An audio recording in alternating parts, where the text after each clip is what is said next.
Welcome to the Theory of DFS podcast. I'm Jordan Cooper, the co-author of The Theory of Daily Fantasy Sports. It's a 15-hour audio DFS masterclass you can pick up at theoryofdfs.com. Join with me on this guest edition of the show is the second other Jordan to appear on the show. JM to win. People know him as JM, but his real first name is Jordan also. I got Jordan Chand here, who is the host of DFS Office Hours on SaberSim. So I view you as you're the SaberSim version of my show, of kind of like the review how to ish type of show.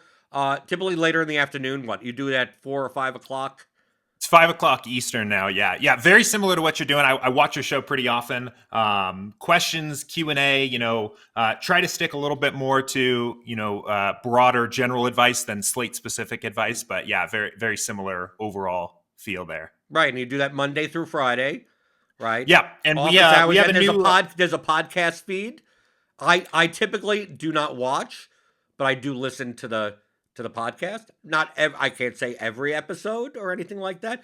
Typically, I like the way that you put the topics in, and I go like, okay, yeah, I want to hear whatever X, Y, and Z, and maybe I look through. And then also, although you're not on like every episode, you guys came out with Behind the Sims, which is more of a regular podcast series of your guys' conversations on like upgrading SaberSim and what you're trying to solve for, right? Yep. So I just wanted to highlight both podcast and the show because in our conversation, I actually had a conversation yesterday with Matt Hunter, and just stressing that even from a business marketing standpoint, while I would say 95% of the people that play DFS out there are typically very focused on, well, what am I going to do today? Who do I play today? What do I build today? That education in general on the macro strategy is important, not only to help them get better as DFS players, but also if you have a product like SaberSim or even Roto Grinders, because we have tools as well, like educating on why these tools are important and why they would be useful to you, regardless of today's slate, is of utmost importance. Yeah, absolutely. And if you don't have a process that is at least somewhat repeatable on a day-to-day basis, you don't really have a process at all. I mean, you're just clicking names at that point. So that's what we try to focus on. We also brought on another coach this week. So if you tune into office hours going forward, you're likely to see Andrew on there as well, who's recently joined our team. Right. The main difference between my show and your show is that you guys are way nicer. Is that right? Yeah. Well, I'm just saying I consider myself when I used to tutor kids in math, but I tutored the gifted kids in math. Like the kids that's like they're going to be they want to learn the grade above them because they already get the concepts, and now I'm teaching them something more advanced.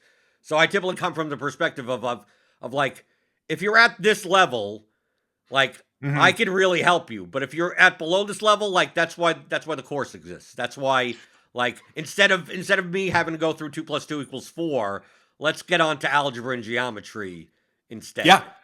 Well, and I'm sure you've experienced this too doing your streams. I think one of the hardest parts about it is when you've got just a 1-sentence question written from somebody, interpreting that live and also trying to get an idea on what that person's overall skill level in DFS is to give them the right kind of answer is really challenging. That's actually something I've struggled with before. Someone will ask a question and I'll make an assumption that they're brand new or playing their first season, and they respond like, hey, thanks for the answer, but I've been playing for 5 years and I'm really just specifically interested in how this works on SaberSim or something like that, or vice versa. Someone will write a question, I'll think, oh, this person's definitely pretty sharp here, and give them kind of a long-winded answer, and they're like, hey, great, but what do you mean by stack or something like that? So it's an interesting challenge there on the live streams, interpreting that stuff live on stream, giving people helpful answers. So right, and I think also our approach is a little bit different, and of course, our goal. I don't want to say goals. I think we both. I have a passion for teaching people the right way. Like everything I say, I pride myself, even if you don't agree with my methodologies, even if you don't agree with the approach that I take to teaching, is that like my intention is 100% transparent and pure. Of like, I'm not going to purposely give you the wrong answer, and even if the correct answer is very vague and unanswerable, I'd rather say it's unanswerable and have you be frustrated that there's no correct answer than me give you an answer that to so always 5-man stack on DraftKings on baseball. Yes, okay, always do that. I'm like, no, you don't always do that. It's like, well, when don't I? Well, it depends on 100 different variables, and it depends on this exact specific lineup and the specific contest that you play. It's like, but to me, that is highlighting, like, it's stressing the fact. I use that to stress the fact that if you're ever thinking of DFS in very hard, rigid rules, you're overall, you're just going to compound that mistake over and over again on everything else that you do. And it's better to start from a framework that there is no 100% correct answer. So I'm just trying to find, as the user, trying to find the methodologies that, what's the path to get there? And there may be 300 different paths, but as long as I'm thinking in the mindset that, well, on this slate, because it's a small MLB slate and the totals are low, maybe there's no 5-man stack that goes off. And then maybe so many more of my opponents are playing 5-man stacks that these like 4-2-1-1 lineups are going underrepresented in the contest. So let me take a look at some of these 4-2-1-1s and see if I could find a good projection and ownership there. And then maybe I could play a double pitcher on this, double stud pitcher on this slate because other people aren't. And then once you start thinking like that, you start to approach slates like as its own entity of like every slate is different. Everything has their own contextual variables. And I think that's the biggest challenge, for instance, on your show, that I don't want to say that you focus too much on settings, but I try to make it on the DFS pregame show that there are no magic settings, there are no correct settings. There's no stop focusing on the settings. Like, just stop focusing. Right. How many unique plays? Stop focusing on. Start understanding the macro strategies, and then go based on the lineups that you think are plus EV. How would I get this tool? This. It's like building a bookcase with a drill. Like, okay, what drill bit do you need now? Instead of going, I don't know what I need to build. What drill bit do I use? Like, from that approach, and I think, to me, I think you would agree with that. But it's very hard to, as an educator, stress that point a lot, especially when they're dealing with a tool that may have 50 settings and they may not even understand what they even do. And that's the thing, right? It's what I try to do most of the time is, instead of telling people what the right setting is to use, I try to have them analyze and evaluate in their process what they're getting out of that, right? If they're setting a stacking rule and they want to know what that rule is, the purpose of that is to increase the correlation of lineups. But that requires a certain baseline foundational understanding of what correlation is and why it's valuable and how valuable it is changes in different sports and slate types and contests. And you've got a hour-long chapter dedicated to correlation in your course to answer that question. And that's just a basic answer. Exactly, right. And when you're in the format of a live stream with somebody that's basically just there for a few minutes to get a quick answer, it becomes really hard to, it's easy to cut corners in that content and say, well, you know what, you're going to get 80% of the value doing this, so this is what you should do today. But it's a challenge. And then I think you, over time, can end up in a situation where you're teaching people settings instead of teaching concepts just to give quicker answers. So yeah, it's an interesting, I think, a very unique content DFS problem of how to approach that correctly. Right. Well, that's why I try not to focus on the settings. I try to focus on the approaching a lineup builder in two ways. I've been starting, and every the courses that I come out with, like the Theory of Daily Fantasy Sports, the Fundamentals Masterclass, 15 hours, That's the first one that came out 2 years ago. That still applies now, but I built that. I outlined and planned out that entire course based on someone that has been dabbling in DFS casually, right? And then wants to get more serious about it. Not necessarily be like, I want to be profitable and be a professional or anything like that. Just like, do you want to understand the fundamentals of the game of DFS? Here it is. Right. Like especially like expected value as a concept. Not as a formula, not as like I wanted to veer away from here are a bunch of formulas for you to plug in numbers because people's heads just go like you don't have to think that precisely. You just have to think directionally correct enough.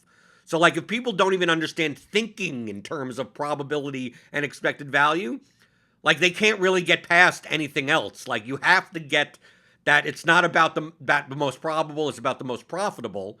Over the long run, not just like, well, I played MLB for a week and I lost every slate in GPP. And I'm like, dude, 80% of the time you're going to lose anyway. Everyone loses 80% of the time because they only pay 20% of the spots. I mean, fundamentally, that's what it's going to be. So like that first course is based on that, teaching that. And then the second course is based on, okay, you've been playing for 2 or 3 years. You may have been using tools like SaberSim or RotoGrinders Lineup HQ. You understand what projections are, that they're distributions of outcomes. You kind of understand kind of the basics, but maybe you're not applying them the best way. Maybe you need a more efficient process. Maybe you've been spending 2 hours doing X and you realize that you could do that in only 10 minutes because you could weed all these things out because they're not important. What should you be focused on? What are the variables? That's what the second course is for. But in general, getting away from the tools. So all these courses are based around me doing the show long enough for me to experience enough questions and interact with enough people it's kind of like doing like testing out your material as a stand-up comic. Because like I'm trying to explain this and like, okay, and then the next time it gets asked, I revise that a little, and then once I start seeing people understand something, I'm like, okay, I'm onto the right way of explaining this. And then a year later, I'm like, well, now why don't I just package this instead of having to go through all these shows? Let me just package this up with what I've come up with as the best way to explain it. And basically, I did that twice. So like for these tools-based questions, I've started to think more in terms of 1 or 2 ways. I even did it on today's show of think of the tool either as a way to build lineups that you want. So basically, you've by the time you even open up SaberSim or Lineup HQ, you're like, I'm playing 3 lineups, I'm playing 10 lineups, I'm playing 20 lineups, and I could visualize what they look like. Like, everyone's going to do this, so I'm going to pay up there. People are going to do this. I want to stack 2 receivers with, you have all of that in your mind already. You know you're going to play a bunch of Jalen Hurts stacks. You already know, kind of. But maybe you may not know what defense exactly fits there. You may not know what one-off wide receiver fits there. But you just kind of have a basics. And then you're like, okay, how do I get the builder to build the lineups that I want? Like, kind of like I visualize it in my head. So whatever it needs to take, if I have to put in this number, if I have to change a projection, there's no correct setting. It's just, how do I get to these 20 lineups that I want? Or you think the opposite way of, how do I build hundreds upon hundreds or thousands upon thousands of lineups that all could be plus EV, right? Because they're all stacked, they're all this, they all have a certain projection range, they all have a certain ownership range. And now that I have 3,000 lineups, how do I eliminate and get the 20 out of these that I want to play and have and get the risk profile in my portfolio that I'm comfortable with? Like, maybe I don't mind having 100% of one guy in my lineup. Maybe I do, but now you've at least eliminated it down. And I think that, like, SaberSim, for instance, I think is more geared towards the second one.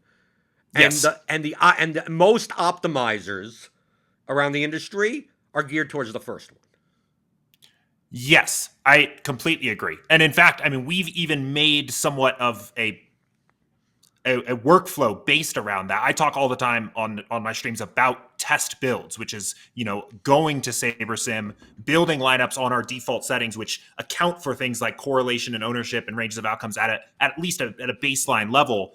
and see what you're getting on the other side of that, because on SaberSim, that actually means something. There is information conveyed in the test build. Well, when you say means something, let me just highlight, only because, remember, I'm an independent contractor that works for another company that is technically a competitor to yours, but I always say I'm an independent contractor. On this show, and on pretty much all shows, I'm advocating whenever I teach for whatever helps the user. So even on the RotoGrinder shows, I do say that I get projections from other places and aggregate. And I'm going to do the look same other thing places. on mine. Right. Yeah. But I don't necessarily have to say where, because I understand I'm on a RotoGrinder show. I'm not going to promote other sites. But on this, I'm free to do whatever the fuck I want. But you're saying that when it means something, meaning that you're not simply solving a knapsack problem for a mean projection sum, which is what optimizers are around the...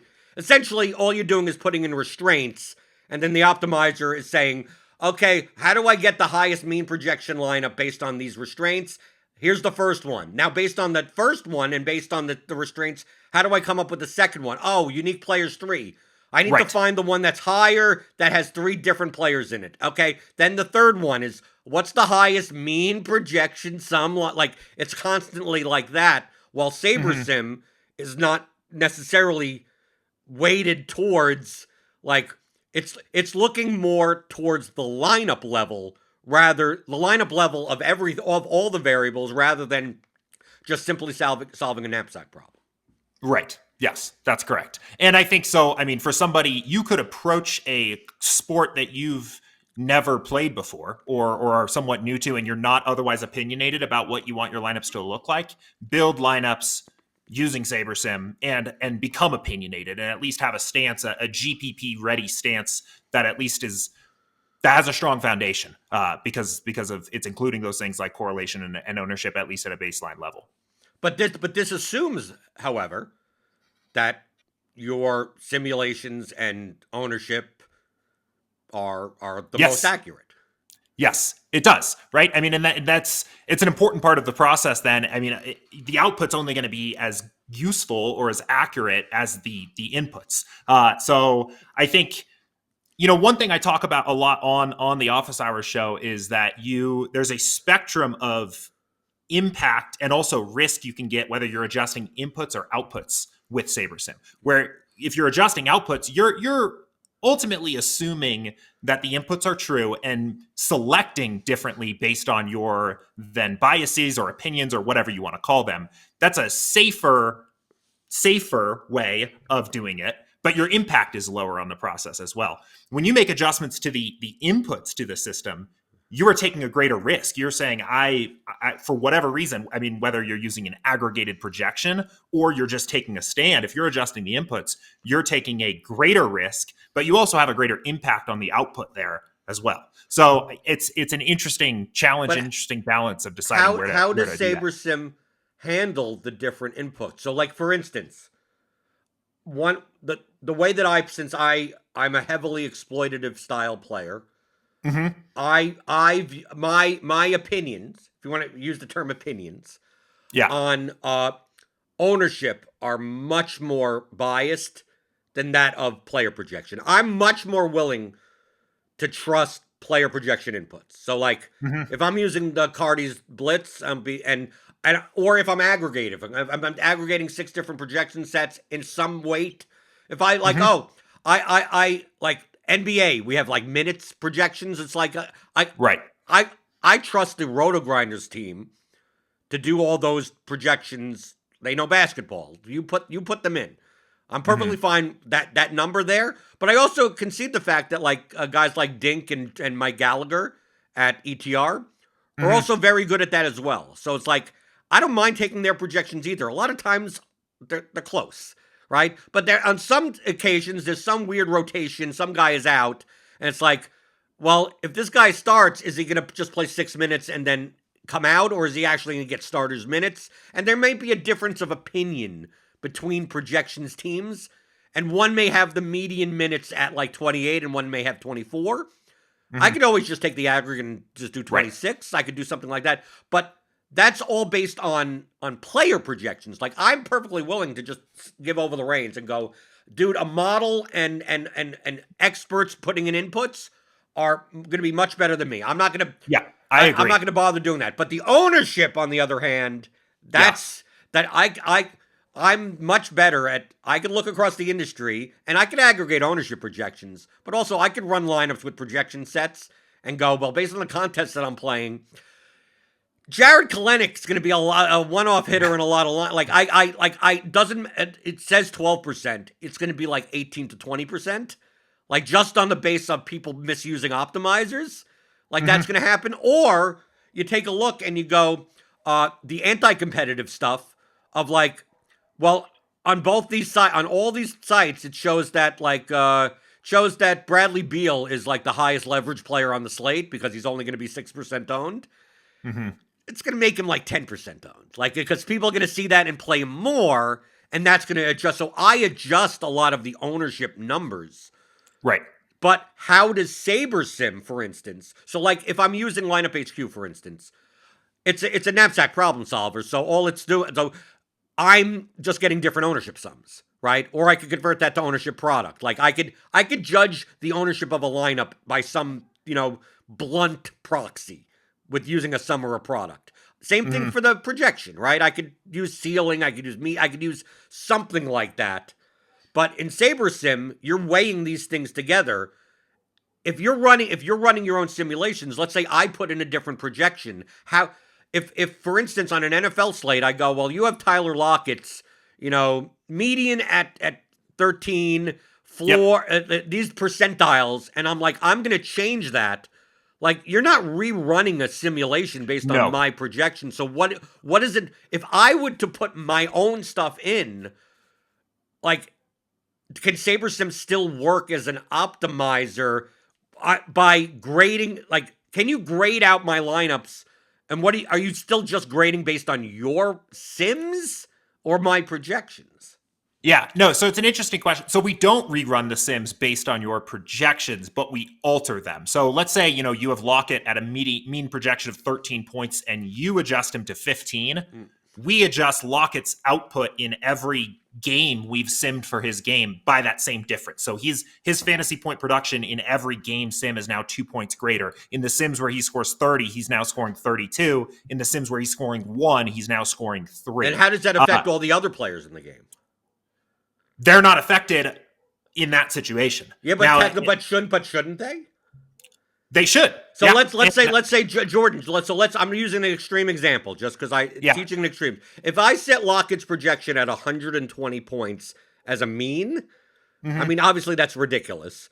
Like there's no way that Geno Smith's projection should be. He should show up with all the Lockett lines. So what you can do though is so this is just talking about an individual player adjustment. You can make adjustments to our team projections as well. So you could say, we have the Seahawks projected to score 18 real football points on average. You put that to 35. That will adjust every player's projection playing in that game in a correlated way. And what we essentially do is we limit the number of sims. We look at only the sims where the average scoring output of the Seahawks is 35 points, figure out what do the players in that game score on average for that subset of sims, and then set all of your custom projections. But wouldn't you? But so you don't do that on an individual player, like because I would think this is how I would think. It's like that's why I asked the question. Like let's say I went in, for instance, we use Tyler Lockett as example, not the extreme example. Because you're not going to have many outcomes like that. So let's say his median or mean projection is 13, and I put him up to 18, right? And let's say I input my project, and I'm just saying change it, but let's say I'm just uploading my own. Obviously, in my projections, Geno Smith's projection should be higher as it is, right? Because if I have Lockett higher, my own projection should be higher. But I would think that with SaberSim, let's say you're running game simulations. So let's say you're running 10,000 games, right? And you have, based on these 10,000 games, you have Lockett's mean at 13. So basically you have a certain percentile that is, each 10,000 games, that's the middle.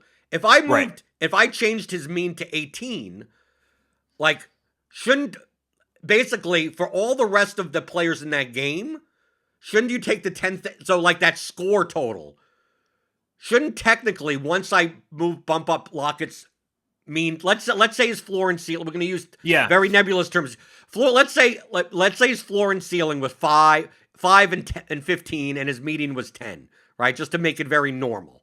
And I bumped it up to 12.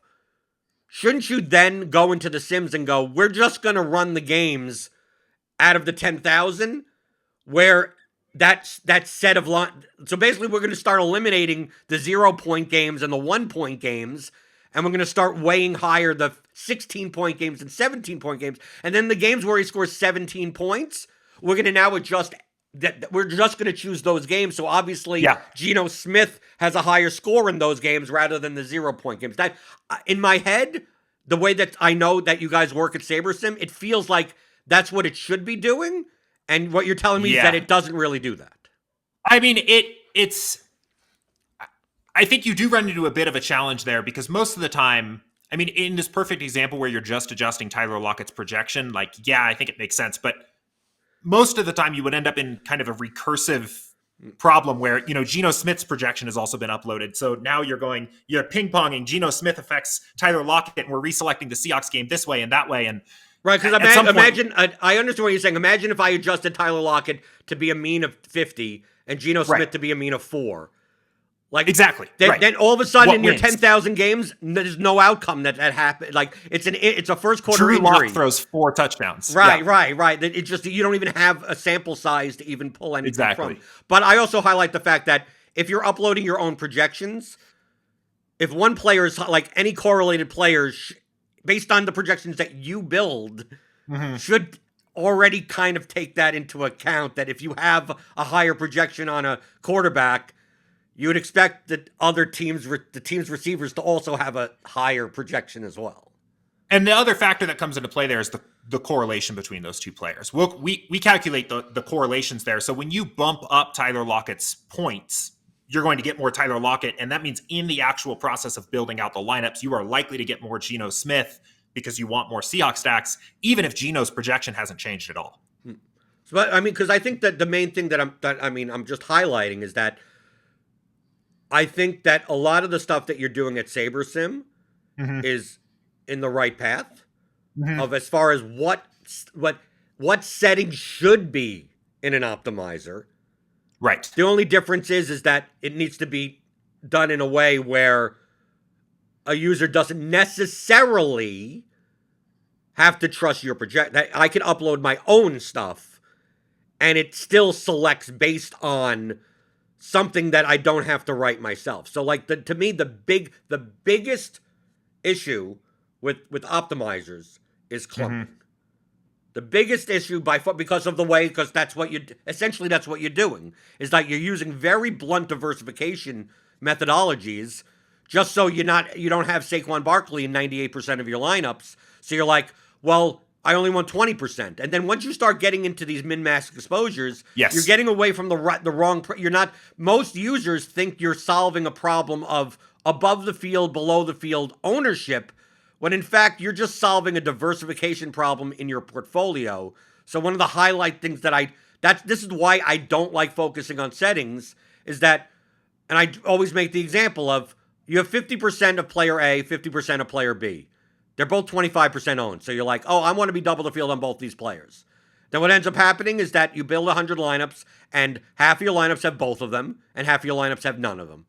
Or half of your lineups have one, and half of your lineups have the other. They both say 50% exposure, right? So unless you actually looked at the lineups, you would not know the difference. So now you could put in all these exposures, build 150 lineups, and have a horrible fucking portfolio set, and then look at Squirrel Patrol, and he has literally the same exact exposures on every single player that you have, and his ROI on that slate, he won first, he won whatever, and it's like, well, how did he get to those lineups? And I got to, because he was building on the lineup level, not on the exposure level, and the optimizers, and even most optimizers, when you start focusing on those inputs rather than on the macro.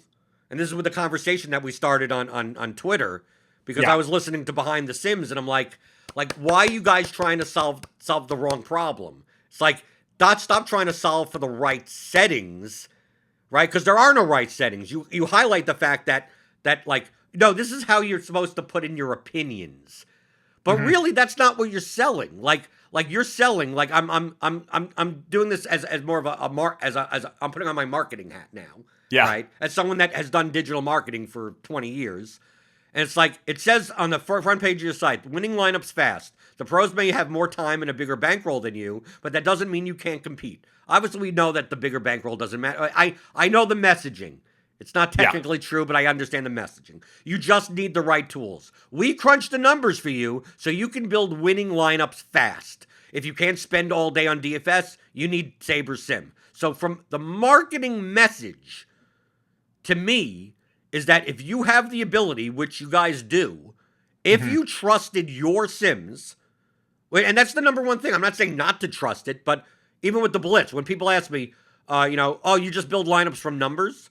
Like yeah, I just build lineups from numbers. It's like, and you trust the numbers? That's like, well, if you don't trust the numbers, you can't do any of this. Right. I understand. If you don't trust the numbers and you want to go, someone's birthday is today and he did well last week, like, feel free to do that. I mean, like, if you don't trust the inputs, then the whole process breaks down. Feel free to make your lineups on the bathroom toilet. Like that. So there's a matter of trust in your model or in the model. Like, either build a model yourself, and most likely it's not going to be better than what's out there. So why am I bothering? So I'm even getting past the fact that I'm not saying not even to trust Sabres. Like, fine, I trust your numbers completely, right? Your Sims, I trust it completely.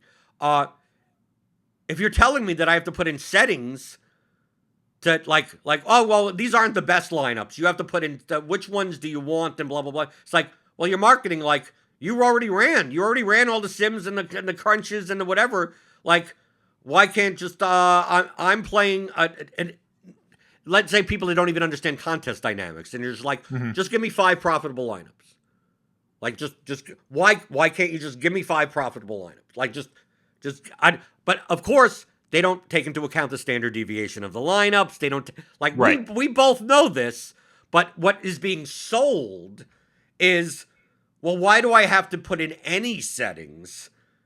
Right? If you're telling me that's like, oh, you build winning lineups fast, then just give me the lineups. Like, if you have a way to grade lineups in general, if you didn't have a way of grading lineups, that's what a current optimizer is. In Lineup HQ, there's nothing that will tell you this. We are grading it even on a proprietary system of like a grade of A, B, C, or whatever. Right.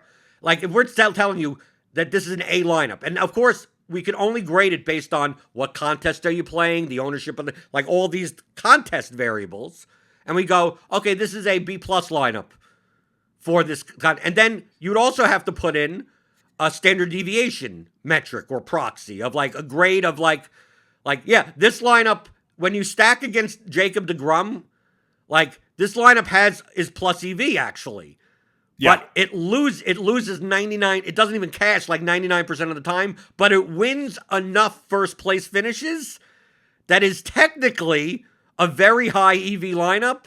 But like, you wouldn't want to play 20 of these if your risk profile is not high, right? Yeah. So like, there would be a grade for that also. So like, once you have those 2 grades, is there a point to any of the other settings? Well, I think where it gets interesting is that kind of trust leash that you talked about. I mean, you can do exactly what you've described. Go to SaberSim, build 20 lineups. We will grade them. We'll build 500 and grade them and say, here's the best 20 you could play. Here you go. And you can go on your way and use those. I think if you start taking a close eye to some of the lineups, especially if you're talking about a sport that you've been playing for a while, you're going to see things sometimes that you don't want to play. I mean, SaberSim might tell me, hey, a QB +4 lineup is profitable for 3 of your 150 this week.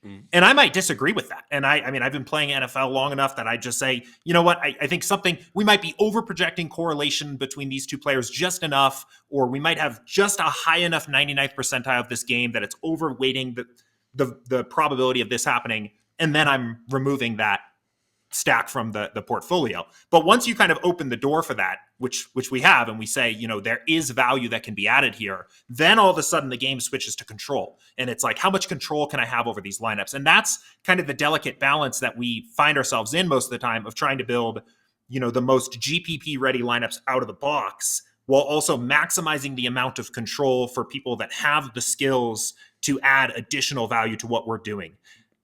But you can't add. But the point that I'm making is that you can't add additional value. You could only change the dynamics of your portfolio. Like what I was saying via DM to you is that if you have a way to grade, we're assuming two things. We're assuming two things. One, trust your projections in every part of your process. Okay, so like that's the number one. Like, you have to do that. Like, we trust the grade, trust all of it, right? In the long run, maybe not on a specific slate, but just in the long run, I trust your numbers, trust everything like that. And number two, that you have a way of grading based on contest size and specific contest ownership. Because obviously, if you're playing, ownership should be adjusted for a single entry small field versus a large field milli maker, right? You can't just use the milli maker ownership for your single entry contest when determining anything like that. If those two things are constant, and there's a standard deviation of every lineup, like, really what it comes down to is, let's say I could give me the 500th highest EV lineups, and we're using a Saber score as a proxy. So we're not calculating we're not running contest sims. We're just using some type of proxy that we're saying is EV, right? It's just a proxy. A blunt, whatever, determination. And I go, I'm just going to go to SaberSim and go, give me the top 500 lineups. And it may be the top 500 lineups, 90% of this 3% owned player. Like, it may be that. Now, do I want to play all of that 90? No, I could, out of these 500, I'm going to choose 3. And there's still 50 lineups that don't have that player in it, and I could go like, well, since these top 500, I don't mind playing any of the top 500. And I'm gonna control the fact of, like, out of these 500, which ones I choose, because to me, the 500 aren't all that. It's very similar to what I say on the DFS pregame show. You could build for a large MLB slate, dude. There's 50,000 plus EV lineups you could build. It's just a matter of which 20 do you choose versus which 20 do other. Is your 20 higher than someone else's 20? And also, there are plenty of people that are building 20 that aren't part of that 50,000 set that are just dead money. So, like, as long as you're playing plus EV lineups. So, like, if you have a determination for that, like, isn't the messaging and the name of the game a matter of, give me the top 500 plus EV lineups that fit this certain risk profile in a 500 set or whatever X set, and I want a total portfolio variance of X. Right? I want a total standard deviation of my portfolio of Y, and then give me a lineup set based on that. And then if I want any other constraints, maybe you give me that. Maybe I want a 150 set. I don't put in anything else other than I want a 150 set that has a variance factor of X and a standard deviation of Y, and you give me 150, and I have 65% of Jamal Williams. And then I personally go, I personally don't want to be exposed as much to Jamal Williams.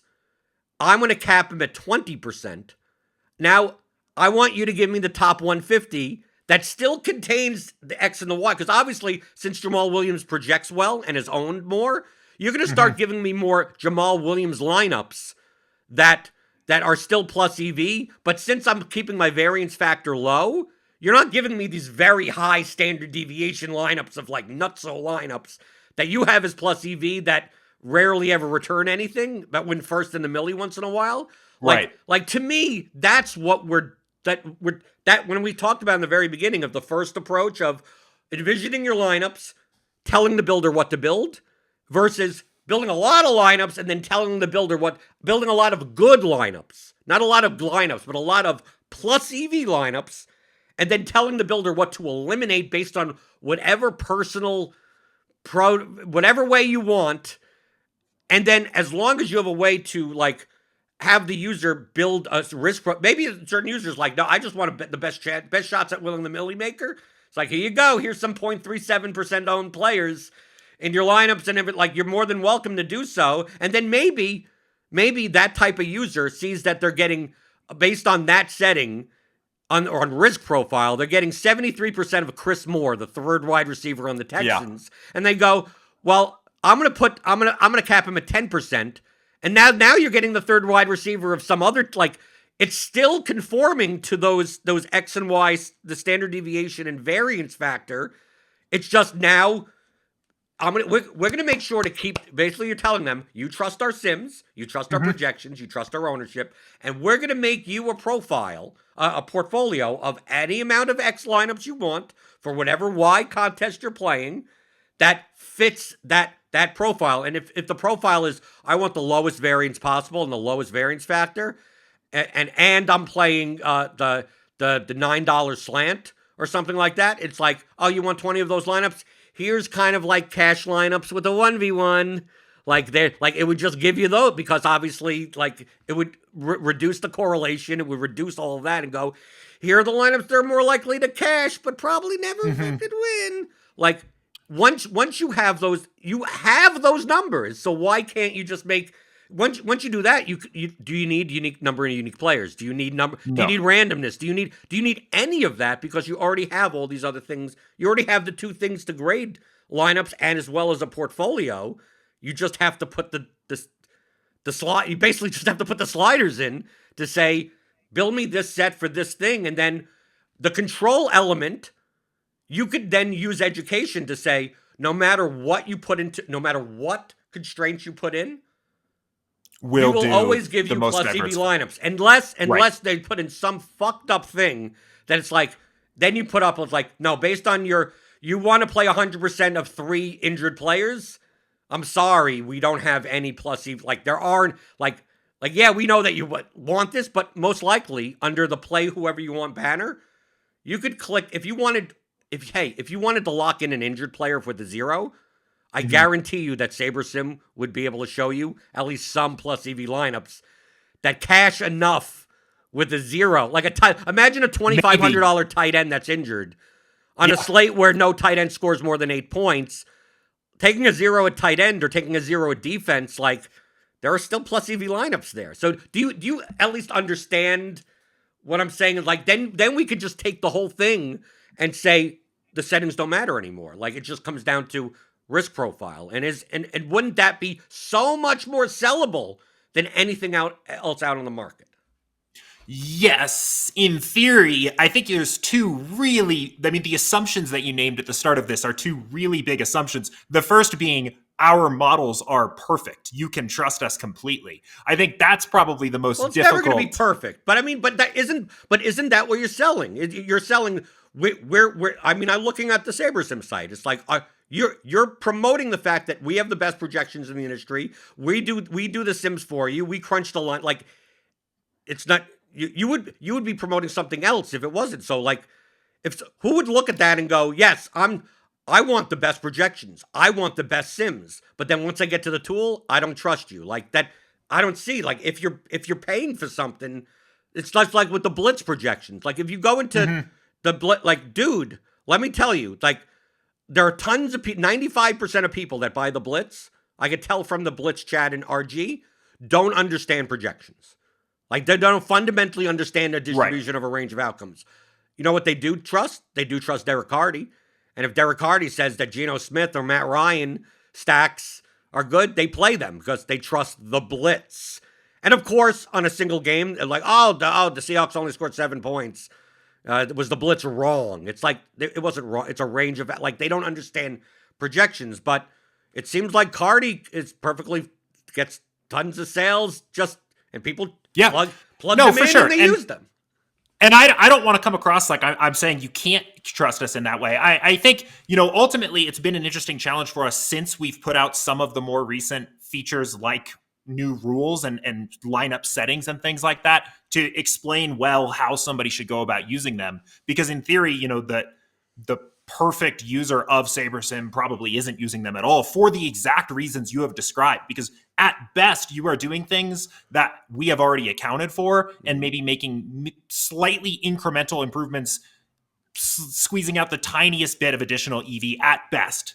And it's a challenge there. I think that's where the interesting intersection between like the marketing side and the actual DFS theory connects, because ultimately control is something that feels good to somebody building the lineups. And we've found that when somebody says, hey, I hear you, I've watched every video on your YouTube channel, but I don't want this in my lineups. How do I get there? If the answer is, well, you can't, and here's why you shouldn't, that's so much harder than, here's how you do that, and why don't you stick around for a little longer to learn over time why you don't need to do that. But I'm not saying that. I'm saying that you should allow them to do it and then produce a lineup set that compensate. Essentially, you're compensating for their.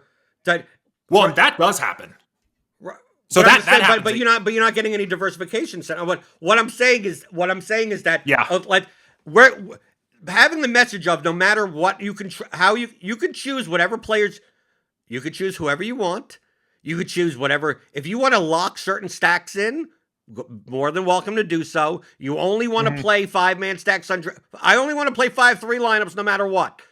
Perfectly fine. We'll just eliminate all the lineups that are not 5-3 from our plus EV sets and then build lineups from there. Like, you could do whatever you want. If you choose to just, like, let go of the wheel, like, you could choose to do that also. And then, obviously, we need a way so that your risk, you could highlight what risk profile you have, right? How much risk do you want to take? What the basis of standard deviation of lineups that you want to have, and that's a macro setting that you could put for a slate, put for a whatever. Like on Showdown, you probably don't mind 1,000,000% risk, right? To get uniques and stuff like that. Like, that's a general. So if someone wanted to just trust you, that's all they really needed to do. And then once they run that first test build, right? And then they go, well, do I really want 60%? Oh, I'm only getting 2% of a guy that I think is a good play today.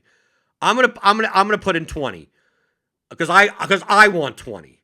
I don't care what SaberSim says. Well, SaberSim's not saying that player is only in 2% of the best lineups. It's just saying out of based on this risk profile that you put in, getting only 2% of this guy in your 20, in your whatever amount of lineups would be the best for you. But now that you want 20, and we know those are going to be higher standard deviation lineups, and you want 100 lineups, the other 80, we're going to start choosing lower standard deviation lineups. So your risk profile. So we're helping you stay within, so you're not losing all your money more often than not. Yeah. And then if they're fine and they look and they go, okay, I want 20% of this guy, and then they look at the rest of their lineups and go, okay, that's pretty good.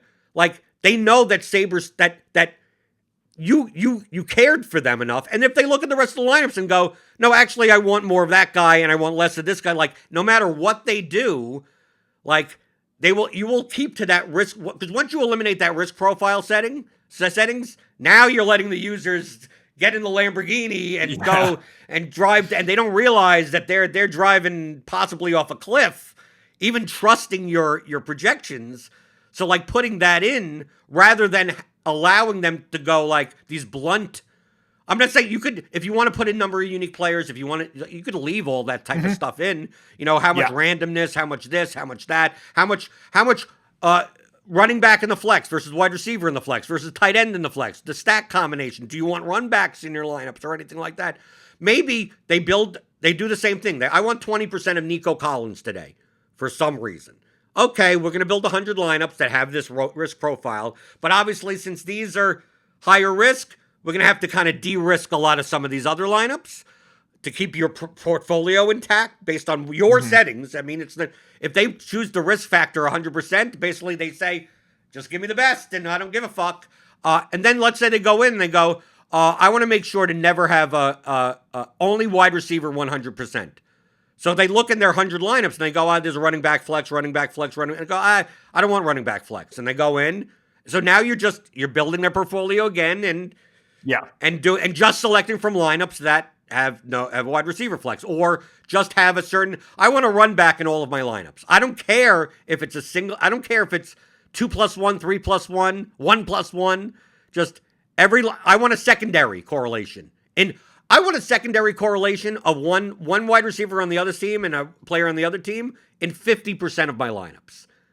And now SaberSim's going, okay, based on all of these settings that you say and your risk profile, we will build this now 100 set that fits that. And so you're still giving people control, but by default, these macro diversification settings are, to me, more valuable than anything else because it number one, makes it so that if you trust your sims or even the projections that my projections that I'm putting in, it's safeguarding. It's basically saying that if I decide to want to play a riskier strategy, like SaberSim's going to give that to me rather than me having to export into Excel and kind of having to do that bluntly.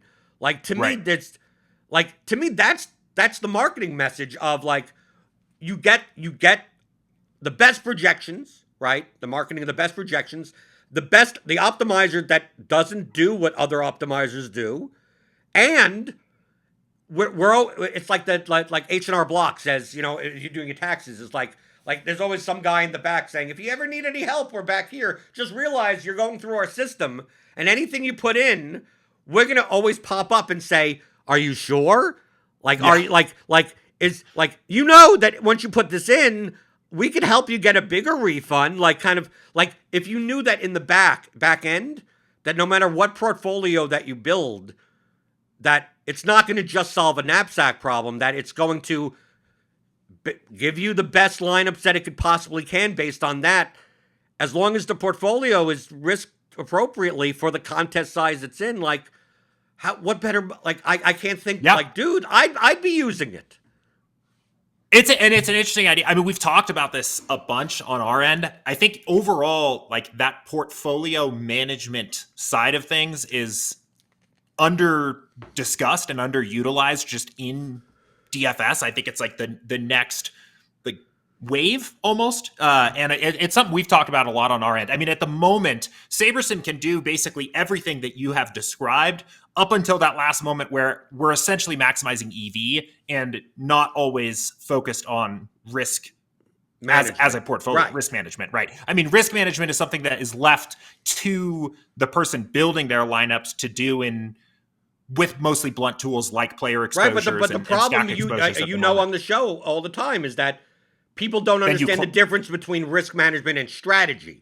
They think that exposures and everything are what is my strategy? I'm going to play more of this guy, less of that guy, more of no, we'll build the lineups for you that are plus EV. You don't have to worry about that. It's just a matter of what risk do you want to have in your portfolio? And educationally, if it was more like that, the fact that you have the ability to do so, because you grade these things, as opposed to other optimizers that don't. Lineup HQ won't do that for you, right? You have to do that bluntly for yourself. Isn't that the biggest selling point that there could possibly be? Of you can play as risky as you want. You know that you're in the back, so you have a show that you have to now educate that the settings. You have to do two things now based on your current way. Is that you have to educate people that the settings are in strategy, and that there aren't any right settings, and that the settings are really a risk management tool. And then they go, well, what's risk management? Why wouldn't I want to just build the lineups with the highest EV? And it's well, if you're playing 50% of your bankroll, you're going to go broke if you did that, right? There's so many more educational steps rather than implementing something that's we don't necessarily even have to teach you this.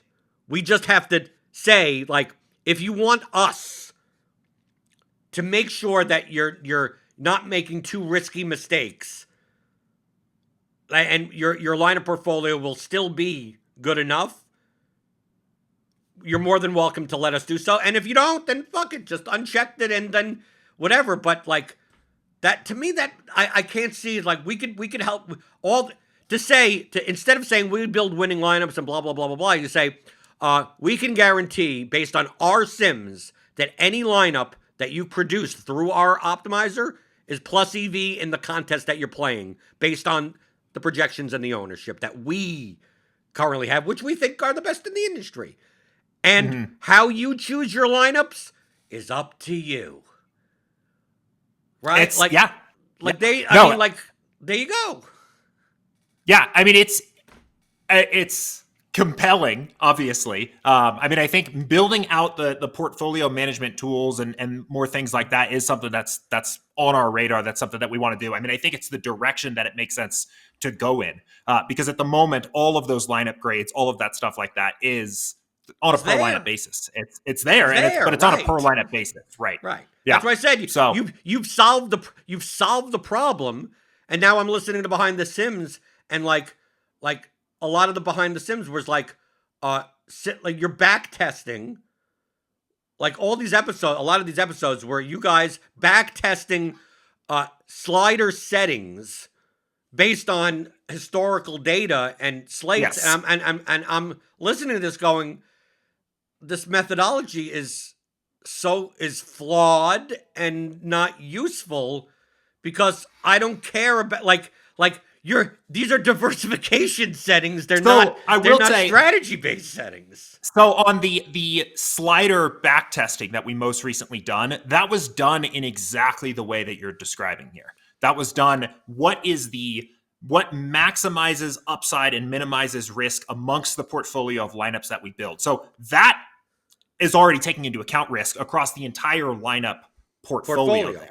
Right. But ultimately, you still have to select for a subset of lineups of that portfolio, which is not risk optimized in that particular case. Right. Yeah. And that's where it gets challenging, because then you start to have to incorporate the stances and I know I'm using the word opinion of the person using the product. And that's where it gets challenging, because you're adjusting dynamically, right? You're saying, you want 25% Jamal Williams. Okay, now what is the best risk optimized portfolio? Okay, no QB plus 3, great. Now, and running that dynamically each time. I mean, that's the technically challenging part there. Right. But even if you just build the set and just eliminate those lineups, I mean, if people are, for instance, if people are trusting your projections, you could theoretically build all the lineups and save that, so you don't have to ever run.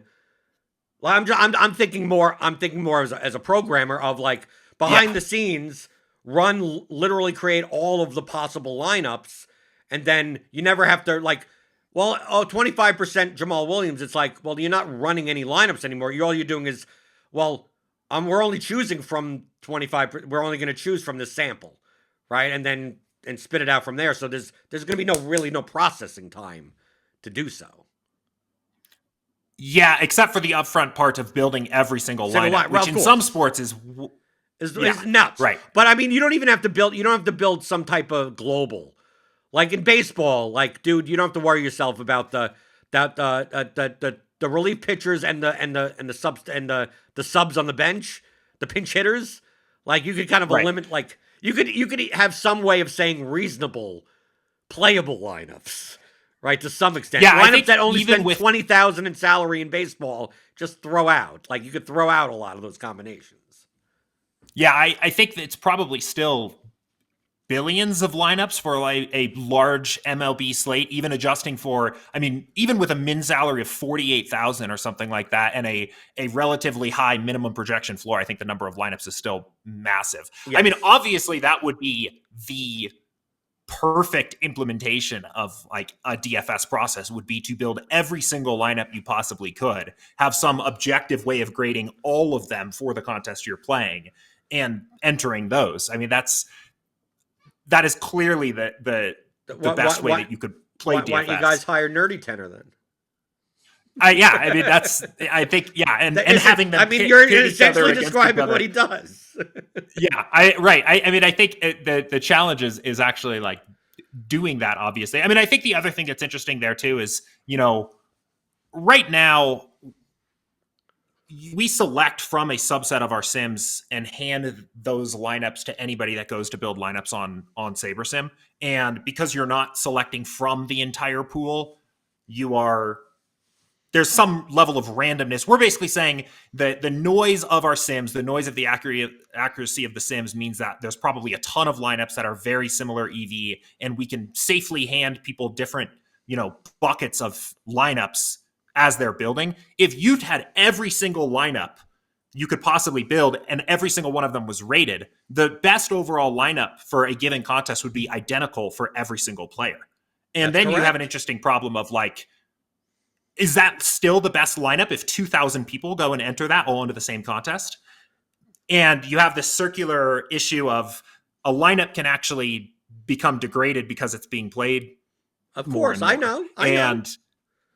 Yeah, I know. I just think on an actual technical standpoint or of like a product standpoint, that's an interesting balance to strike there. I mean, we even talked for a bit about adding some kind of like duplication tools to SaberSim. Like I know that you've got in the newest course. I've used the duplication spreadsheet a bunch. You do that's still a blunt tool. You could go. It is a blunt tool. Much more precise. But how many people do you have to tell this lineup is going to be unique before it becomes not unique? Like where is the line there? Of the ownership of the combinations start going up. So really, it's your ownership projections that are off. So a lot of times it bluntly gets taken care of already with that. That's why do you think my secret sauce, if you want to call it, is the ability to predict ownership better than algorithm. I have no way of like back testing for 7 years, but I have back tested in MMA. Mm-hmm. My ownership has the highest R squared of any source, and how my ownership is done purely by fee. I mean, purely by I get the aggregate as a base, and I go, no, this 9,200 female fighter that has limited ceiling is not going to be 12% owned. She's going to be 7% owned. Right, and I know that she probably should be 12% owned based on if you ran the lineups, but people aren't going to click on that name, and more people are going to. The guy below her at 38% will be 40 now, and the guy below him will be. Where is that ownership going? And if I did that, typically I'm way more on the dot than anything else. So like to me, when you say with the duplication stuff, it's like well. I have to judge how many people in my contest are being aware of these things. Like the same thing when I aggregate projections, when I try to build representative sets in my correlation matrix tool. Like, okay, let me take a look at what people will build from the ETR projections. Let me see what people are going to build from the stochastic projections. Let me see what people are going to build from the daily roto projections. But then I also have to consider how many people in my contest are using these projections. How many people are using some type of aggregate? How many people in the Millie Maker? If I'm building Millie Maker lineups, like I don't need to be that anti-competitive because there's tons. Half the field aren't using any projections, so I don't have to worry myself. But if I'm playing the power sweep, the 153 max power sweep, like, dude, if ETR has Jalen Waddle 3 points higher projected than any other source, and the ownership is like, I look at RG and we have him at 8% owned, and I adjust for the field size, and I go, well, in small field it'll be 12. Like, no, based on what I'm seeing, he's going to be more like 16 to 18. Like people are going to think that this stack is sneaky, but everyone thinks that stack is sneaky. So but the thing is that I'm not just going in and just building lineups. Like I'm adjusting the ownership. So now based on the ownership differences, the duplication, like for the showdown, for instance, duplication is going to change. I got this past Monday, past slate, Monday Night Football, the Cowboys won, that, most sites had when Schultz was out, Ferguson, there were two $200 tight ends. And Ferguson ran like 56 plays, the 56% of the plays the week before, so everyone assumed he's just going to be Dalton Schultz. And I'm like, well, how about Hendershot? Hendershot. It's like, well, what happens if he's the guy? I mean, they're both 200, and most projections had Ferguson 1.5 points higher than Hendershot. But to me, at a $200 price point, it's a binary outcome. Who's catching the touchdown? I mean, that really comes. I'm not expecting these guys to get 5 or 6 targets. I'm expecting 2 targets, right? And in order to get paid off at that price in Showdown, it's really kind of a touchdown worth of points. Why is the ownership projection was 24-8? So for that 3x projection, I got like Hendershot in so many more lineups. But in the small field, it was even more pronounced. Hendershot actually came in at 3% owned because so many people are like, well, they're using Ferguson over Hendershot. They're using Ferguson because everyone has Ferguson as this is going to be the guy. And Hendershot is kind of like maybe he catches something type of thing. It's like, who says it's the other way around? So if I were to properly adjust, if I adjusted ownership for 24-3, I would have gotten Hendershot in like 90% of my lineups. I mean, it would have been nuts. And if I wanted to take that risk, I could have. I had him in 41% of my lineups. But like those ownership adjustments, those anti-competitive, what you're talking about, like you have to judge that or the user has to judge that, regardless of if people are using SaberSim or not. Like, to me, that should be more up to the user than anything else, because it's hard. It would be hard for you because essentially in order for you to grade that, to grade potential ownership differences and duplication problems, what you would have to do, I don't know. I mean, your competitors probably wouldn't like it. You would essentially have to run the simulations with you'd have to essentially download stochastic projections and run that on your back end, and then without marketing the fact, say that, yeah, we've looked at all the other sites so we could exploit them too. And I don't know how much of a good business practice that is. Well, and it's even a challenge, like even outside of like the SaberSim product. I mean, you have on one side, you have the anti-competitive component of seeing what other models are going to tell people to do, like you've described. I also think then it becomes interesting, and when you're talking about duplication particularly, it becomes interesting of what is, if you used ownership product to calculate duplication, for example. Ownership product and salary also. And sure, whatever you're you have to adjust, only because it's more likely that people are playing 50K 49.9 for like an ownership product that's high on a lineup that's 46.4 in Showdown is much less likely to be duped than.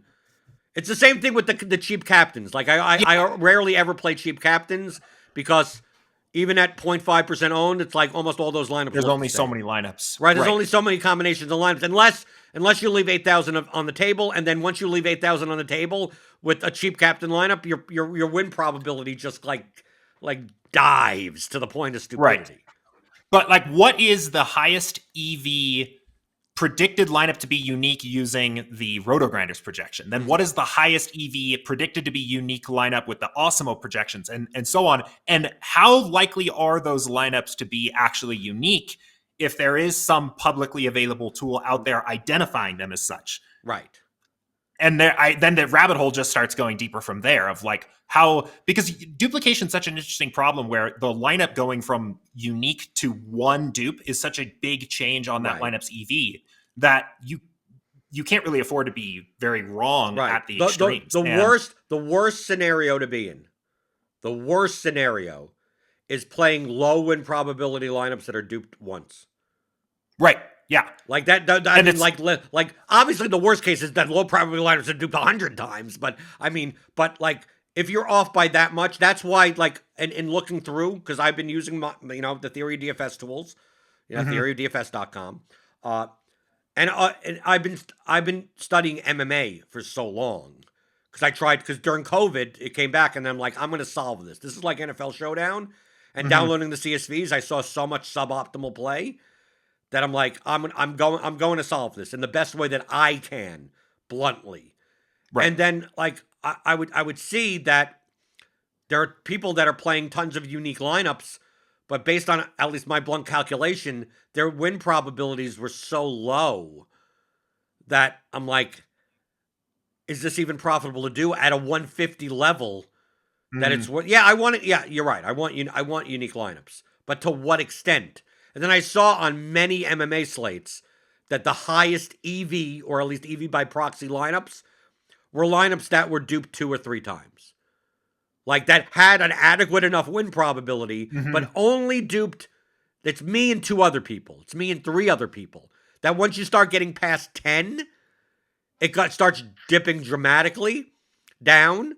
And then, there's some like 7s, 8s that could be fine that are really kind of chalky. And then there's still plenty of uniques that are fine also. But a lot of those uniques, what I've been finding is that what I'm viewing as unique, 4 other people have.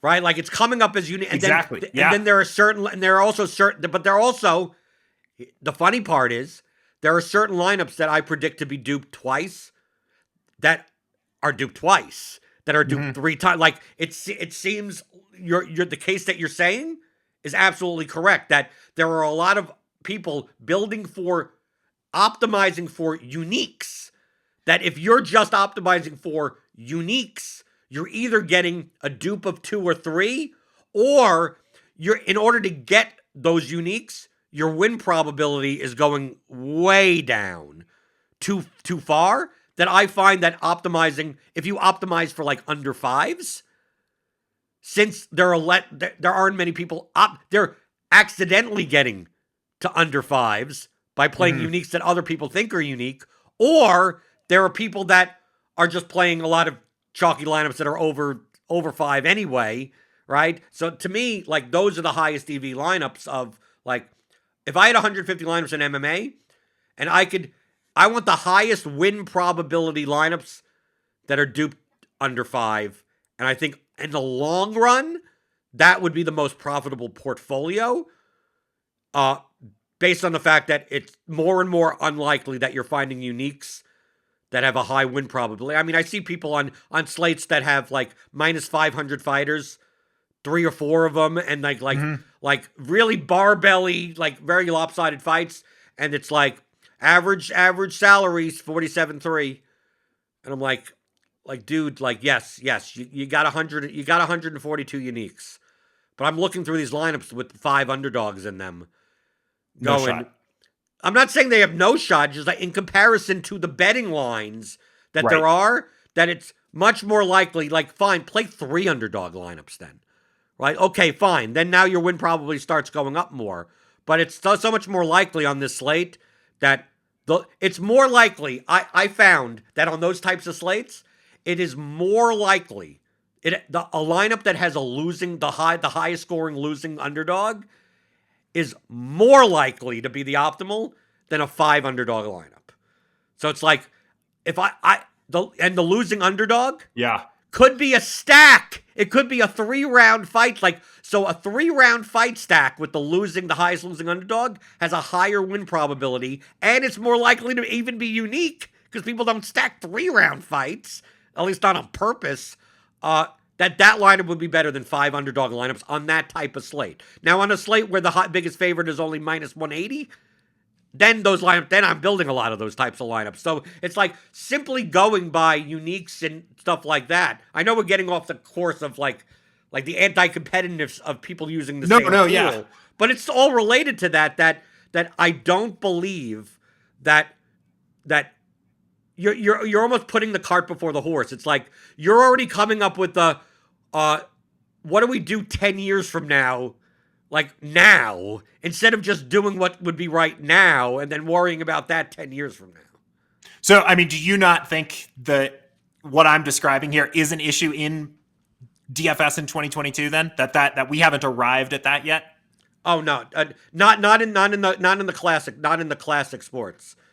Right? It really comes down to 150ers. Like Brian says on LOLs all the time. Right. It's like it's a quite big signal if you just separated 150 maxers. Now, I'm not a 150 maxer, but I still make plus EV liners because I don't play 150. I'm playing 50. I'm playing 75. So it's not. I'm not saying all 150, and I'm not saying all that don't play 150, but as a heuristic, that if you just were to take the subset of 150 maxers and put them in a subset of lineups, whatever that is, those are probably the best lineups in the contest, right? So the more of those lineups that are in a contest, the less and less edge there is in the contest. Now, obviously, there are some 150s that are horrible in large field. They may be fine in small field, but they're horrible in large field, right? There's still plenty of those. But as a general rule, like playing the $9 slant, for instance, in NFL is nowhere near as good as it was 3 years ago because they reduced the size of the contest to like 23,000, but the same amount of 150 maxers are playing. So when I won the slant when it was 55,000 entries, the percentage of 150 maxer lineups in there were like 22%. Now it's like 46% of lineups are coming from people that put in 150. So to me, judging based on that, so like we're still not at the point where a lot of the contests that a more casual, so let's say the type of person that you'd want to attract to SaberSim, not necessarily casual, but someone that is not going to be 150 maxer, that wants 20 playing the $3 20 max, playing the single entry $12, maybe playing 20 lineups into the Millie Maker. Like, I don't think that it's going to affect, but anyone that's playing 150 max is doing enough to whatever you're showing that they're not going to end up on, like, I'm not going to just go up to SaberSim and go, regardless of risk, regardless of anything, give me the top 150, and then find that 10 other people have the same exact 150 lineups. It's like, those people, it's not going to happen that way. What may end up happening is you may get single users that don't understand anything that just take the top lineup, right? So whatever your top lineup based on everything that you put in for this contest and go, this is the highest EV lineup. We don't give a shit about the standard deviation. We don't care that it only wins once in every 14 years and it wins $1 million and every other time it comes in last place. We don't care about that. That lineup may be duped 8 times, right? Because some user from SaberSim just said, well, that's the best lineup. And they played in a double up or something like that.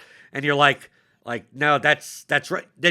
To me, that's not the fact that you display it that way would be the issue, not the fact that you exist. Like if people are doing that, that means you failed a user interface / educational thing of like, well, that shouldn't have been shown that way.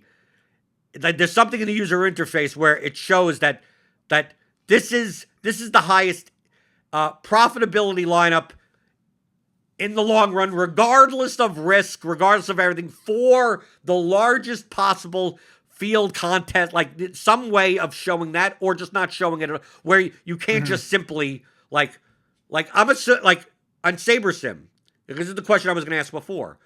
Yeah, if I were to put my own projections in, okay, so I'm putting in all of my own projections, and I have default, whatever. It doesn't matter what the sliders are. What are you solving for me? So are you solving for mean projection, or can I put it into your settings that I do not want you to solve by mean projection? I want you to solve by Saber score. Yeah, so it depends a bit on what kind of sporting contest you're building for. But at a baseline, what we do is the very first thing that happens is we select a subset of our game simulations, the size of which is dependent on the contest and sport you're building for. And for a given single lineup, use the projections that the player scored in that subset of sims to start from.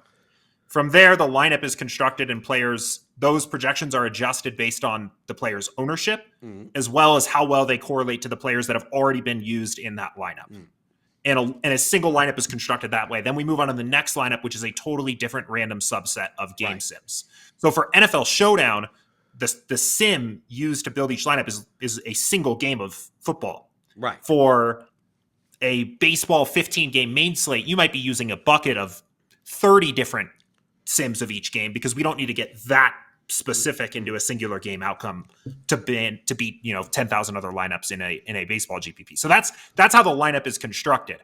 After which the lineups are sorted by Saber score, which is a relative calculation that's approximating EV, but it's only amongst the lineups in that build. And I think that's something that I always try to do as best of a job as I can on our streams of stressing, is that's a relative calculation that is always going to identify one lineup from that build as the best. Right. It doesn't necessarily mean that that's the best lineup you could play, or even that lineup, depending on what you did before that to run that build, is even plus EV. but that is the best lineup of that build for those inputs. Okay. So in sorting by that, it's quite possible that the highest, and let's say I put in my own projections and all default, no constraints, no nothing. Lineup HQ, if I did that and I built 5 lineups with it, what it will give me every single time is the highest mean projection sum lineup, then the second highest mean projection sum lineup, then the third highest mean projection sum lineup. Like, it'll just, I'm just solving for this F points column. That's that number 1, number 2, number 3, number 4, number 5. There's nothing in the middle. If you wanted 150 of these, I'm just going to give you 1 to 150 based on just median projection sum. Now, in SaberSim, you're telling me that instead of solving for that, like, it's going to build these lineups and go lineup 1, lineup 2, lineup 3, lineup 4. And then the highest Saber score lineup could be a lineup that mean projection, let's say I built 5 lineups. The same thing, I put in my own projections. It's quite possible that the top 5 lineups based on Saber score aren't any of those 5 lineups, like, at all.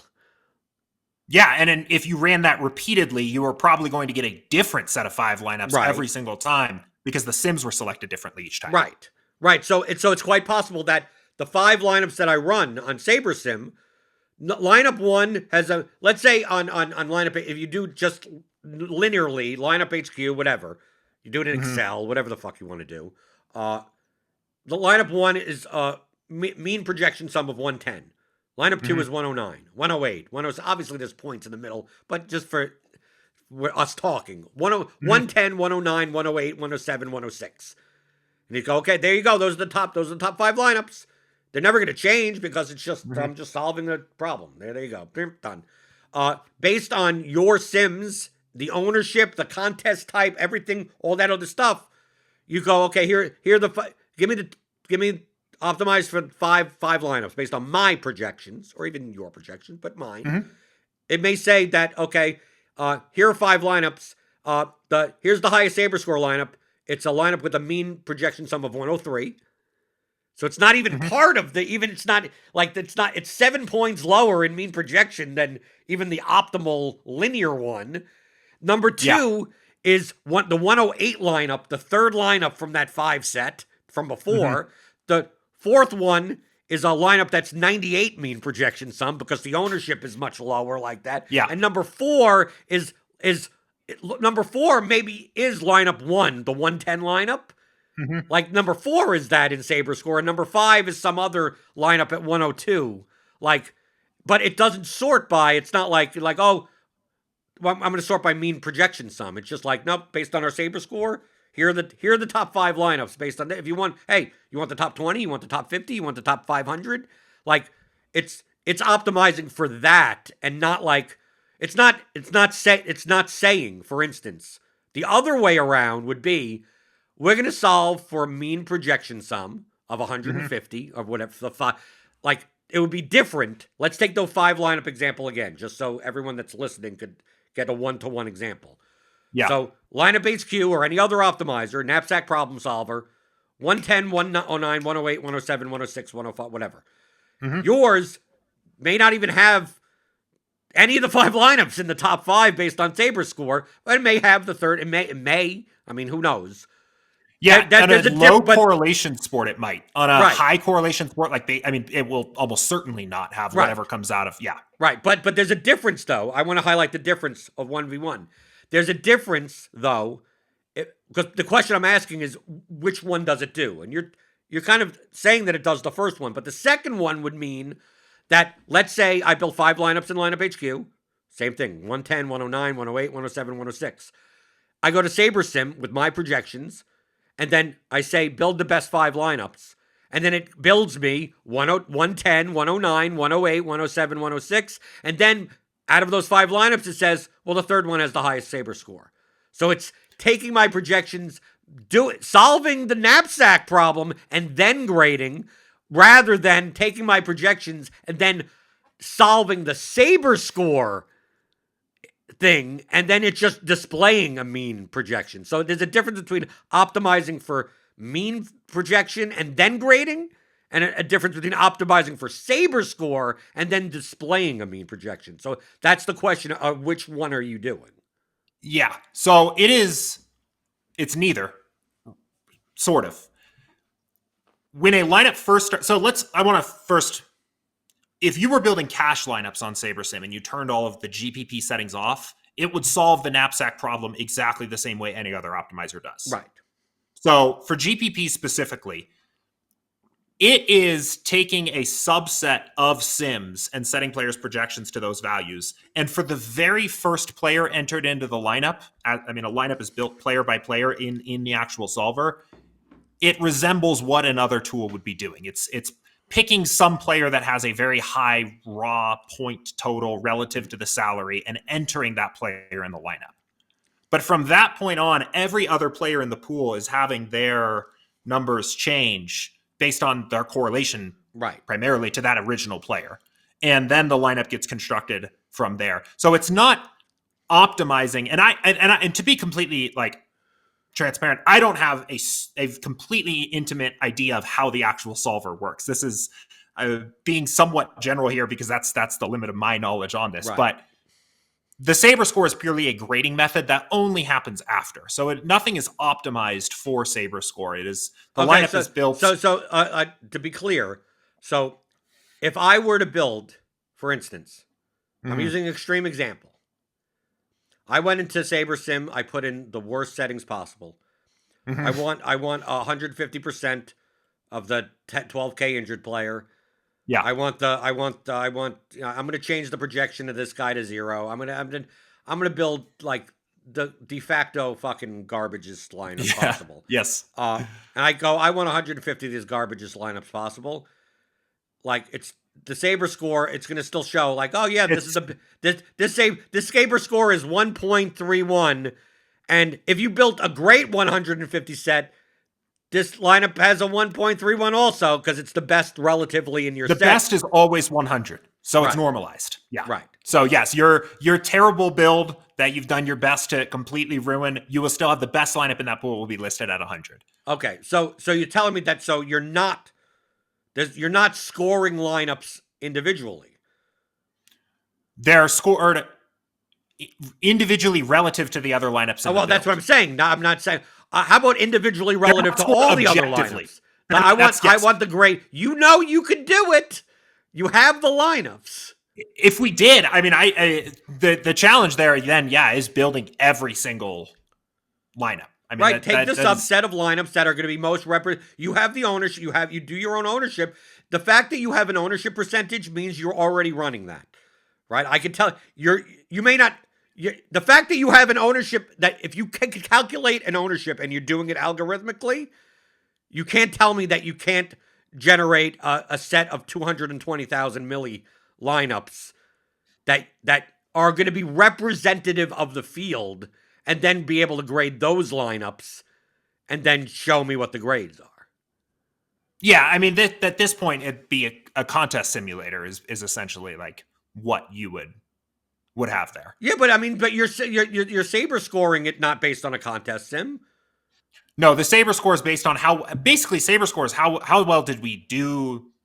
How well did we do the job that the sliders implied, right? Like how well did we fit to this contest? So that's basically what it's grading. Yeah, but you know that. So let's say there's let's say you're playing a 1,000-person contest, right? Mm-hmm.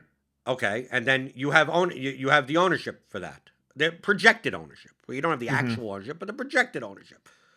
The fact that you have the projected ownership means that you can build a representative sample. The fact that you algorithmically make ownership means you can, because the only way to get algorithmically created ownership is to build the actual representative set of lineups. So you take the representative set of 1,000 lineups, and obviously there are going to be users that build lineups that aren't in that set, but very close to that set. And there's a way to compare those lineups to one another. So, like, if you could build a representative set of those 1,000 lineups, and based on the set of 1,000, which would have the highest Saber score out of the 1,000, that would be the independent Saber score of that lineup. So if anyone generated, if the Saber score of that lineup is 94%. It would always show at 94, but like if you're building bad lineups for that contest, you would see your Saber scores as 32, 30, 18, 17, and be like, wow, these are really bad. Why aren't is it 100? Because you're not hitting any of the lineups that are anywhere related to the set of even representative plus EV lineups in there. So the fact that you're creating ownership means that you can make those grades. And then if you can make those grades, I could put in solve for Saber score. Projecting ownership is still a far cry away from a true simulating a contest and figuring out what are all the possible lineups someone can make and how likely those lineups are to be played in there. I mean, one, having an ownership projection model does not mean that you have the other. I mean, there's ownership projection models all over the place. In order to come up with ownership projections, you need to make a subsample. It's not, is it going to be the most accurate subset? No, of course not. I mean, when I make representative lineups bluntly and throw them in to see what like combinations of players that I want to play, whatever, I know this is extremely blunt. I'm going through different projections, do I think how many people are going to be playing tight end in the flex? How many people are going to be playing right? Like I'm estimating all of that. I know it's not going to be perfect, but the fact that you can estimate it at all means that you could at least make representative subsets of lineups that, and you're not running the contest. You're not running the pay. You're not running the payouts. You're not running anything. All you're doing is saying that if let's say, because in SaberSim, how many lineups can you build up to? 1,500. 1,500. Okay, so let's say let's, for argument's sake, say I'm entering a contest that is 1,500 entries. Yeah, no, and that would be a rudimentary contest sim. I mean, right. Well, that's what I'm saying. You can make the with the ownership projections, make me behind the scenes or in front of me give me $1,500 representative sample. So basically, my portfolio of a 1,500. If DeAndre Swift is 23%, he's the 23% of my portfolio. Like it's actually the representative lineups based on that. It's probably not going to be exact, obviously. Yeah. And then based on that 1,500, give me the Saber scores. I mean, and show me the one, like, just like you would normally do now. So, like, why can't that be done? So, I mean, two things. One, I do actually what you kind of have described here a lot in my process using SaberSim. I will build 1,500, which is the maximum you can build, on an extremely high sim precision setting, and basically try to use how much I'm getting of those players in that 1,500 as a way to approximate the optimal exposure you should have to that player. And then that ultimately becomes an input for me elsewhere. I think that's great. I mean, I do that all the time. I mean, I think that one of the challenges is one, you have a technical problem as the size of the contest gets bigger. Right. I get that. Yes. That scales exponentially. And two, if you are identifying singular lineups as the best EV lineup you can play for this contest, as a product, that is probably not the highest EV lineup you can play anymore because it has been identified. There needs to be some level of... Well, no. If you're still getting to the 10-year problem, right? I'm trying to solve the first problem, but what you could then do, what you could then do, if you wanted to incorporate, you backtest everything. So basically, you're going to be downloading all the stuff from DraftKings, maybe not FanDuel, and then seeing how often the lineups are played in those contests, and then adjusting the EV based on, like, you could then see how many people are using SaberSim in the similar fashion, and then you get what I'm talking about. I do. I'm not so sure that's a 10-year problem if that actually were to exist. I think that's a right now problem if that exists. But I don't think so. A singular lineup identified by any DFS lineup optimizer as the best possible EV lineup you could play. Well, that's single lineup, but the next couple of lineups probably not. Yeah, that's what I said. In the very extreme examples, but remember that top EV line, like, dude, I think the problem is going to solve itself because the top EV lineup in a lineup set, especially for a large field contest, is so improbable that multiple people will play it and not cash so often that it'll be like just weed themselves out. Right. Well, they just weed. Right. But that's why I said, like, it's a presentation problem. Like, the fact that that it would be presented as the best means that the messaging is wrong, right? That means people are like, that's the same thing as the current optimizers. Like when there are people on that I've talked to that go, so I could go to Roto Grinders and click the build button, and that's the best lineup I could play. Right. And I go, well, that's the top median projected lineup. And it said, but that's the best lineup. And I go, no. I said, that would be the lineup that if you didn't know anything about the sport and you're playing head-to-heads and double-ups, if you were to play that lineup, you're more likely to be profitable than you trying to come up with something on your own, right? So like and then they'll go, oh yeah, so I'm going to play that in the millie tomorrow. Like, no. It's not the best lineup. It's like, right. So positioning it at the best, that's the messaging problem. But there's still plenty of people that come to Roto Grinders and they barely change any of the settings, and they go, I'm playing 20 lineups, and they use unique players 1, and they get 20 cash lineups, and they cash 12 out of 20. A lot of days or something like that, and they're like, yeah, I've been playing for 4 months. Like, they'll show me their Roto tracker even. Like, these are people that are just like, they want to learn. These aren't dumb people. They just like, they don't get all the concepts together. They're using the tools wrong. And I'm looking at their Roto tracker and I'm saying, it's like, you're playing way too high projected, high owned lineups just based on your 1% finishing press. It's just so obvious because the bump is just dramatically right there. And he goes, yeah, I just try to play the best lineups as possible from the projections because you say to trust the projections. I said, yeah, but those are median projections. Like, you're playing a contest that you get paid more the higher you go up. Like you said, and it goes, yeah, but and the main question I get is that I played 3 months of basketball or something like that, and it's like I'm minus 4%.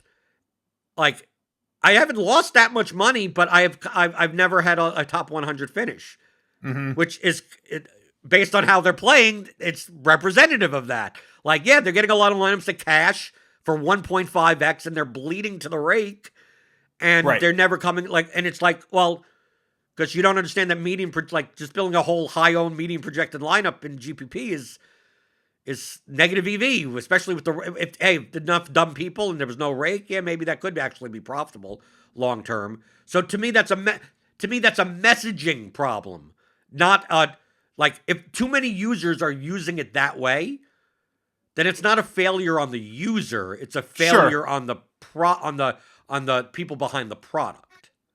Sure. Yeah. I think they're different examples though, because in the first case, you're talking about lineups that are clearly not for that contest. Right. In the example we're talking about here, we would be quantifying an objective EV of a lineup for a particular contest.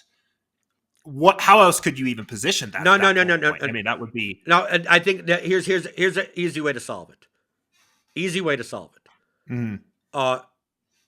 Variance. Now, obviously, you have to simulate some amount of variance. So, like, the top EV lineups would be so close to each other. I mean, these would be very high variance, very risky lineups.